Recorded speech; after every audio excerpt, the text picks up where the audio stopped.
We'll find out how it is where Simon is, because the number of UK festivals has mushroomed over the last decade, bringing in millions for the economy. And Simon Jack has pulled on his wellies to see why they are so successful. Simon, where are you? And it doesn't look like you need the wellies.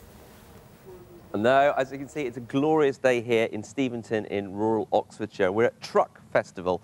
It looks pretty quiet at the moment, but 5,000 to 7,000 people will be descending on here a little bit later. As you say, there's been an explosion in the number of festivals just like this all over the country. And with money tight in the music business, many credit live events like this with saving the music business. And what started out as a bit of a laugh for two brothers has turned into them operating in a very lucrative and competitive business. It's all right. I'm with the band. I don't think so, mate. Really, honestly, we're in the band. It's the middle of summer. The forecast is terrible. Time to do a sound check, put on the wellies, and make the annual pilgrimage to the Great British Music Festival. The big ones like Glastonbury attract hundreds of thousands of people, generate millions in revenues, and have become super brands in their own right. But even smaller events like Truck Festival in Steventon in Oxfordshire have become a big draw. Where music fans go, businesses are sure to follow, like this one, which caters for lazy campers like me. But like all businesses, they aren't immune from economic pressures. Over the years, because of the economic situation, people haven't been leaving the country, so they've been taking their holiday time in the festivals, which has done well for the festivals on the whole and our company.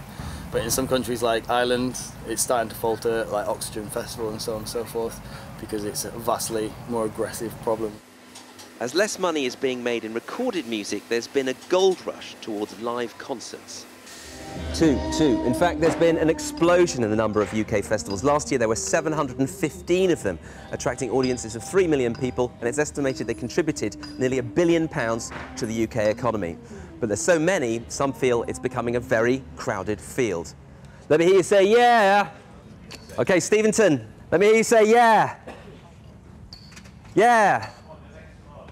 Maybe not. Yes, we'll have a bigger audience later on this afternoon. No audience for My Talents yesterday, but I'm here. So it started out as a bit of a laugh for a couple of brothers. I'm here with Joe Bennett and Robin Bennett. Good morning to you both. Just tell us a little bit how it all started. It originally started, it was going to be my 19th birthday party, and I said to the farmer, do you mind if we have a couple of friends camping down at the farm, might have a bit of music? But in my mind, it was already going to be like a small Woodstock festival, but I didn't tell the farmer that, so as he always says, he didn't say no fast enough. And I think we had about 500 people the first year. And then it grew fairly organically over the last 12, 13 years to what it is now. And now there are over 700 festivals like this. Joe, are there now too many festivals? I would argue so. I mean, a lot of people seem to think that just plonking a lineup of bands in a field and charging a £150 ticket constitutes a festival. I think we believe there needs to be something a little bit more behind it, an ethos and a reason for doing it. So.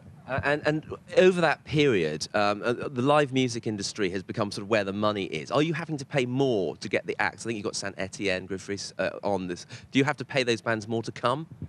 Well, in those particular cases, perhaps, you know, we have good relationships with a lot of artists. We're musicians ourselves, so we know a lot of them.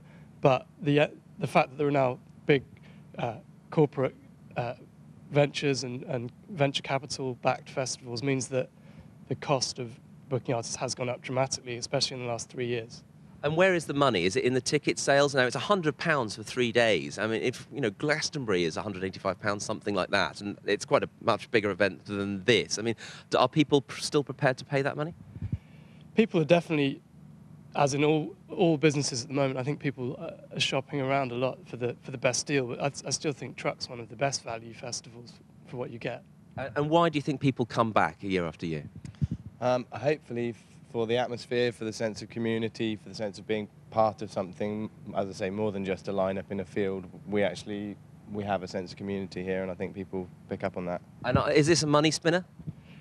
I don't think it is this year. It's, you know, it costs a huge amount to put this on, but we have a good time doing it. Okay. And what about the future? Well, this is the 14th year. Are there times when you think, you know what, there's so many hoops to jump through, licenses, insurance, I think, you know what, I can't be bothered this year? There are points when I do think that. I mean, the amount to go through now, we've spent the last 5 months trying to achieve actually having a license. We finally achieved that point last week, so there are points where I think I wouldn't mind a summer off, but then it would be like cancelling Christmas at the same time for us. So yeah.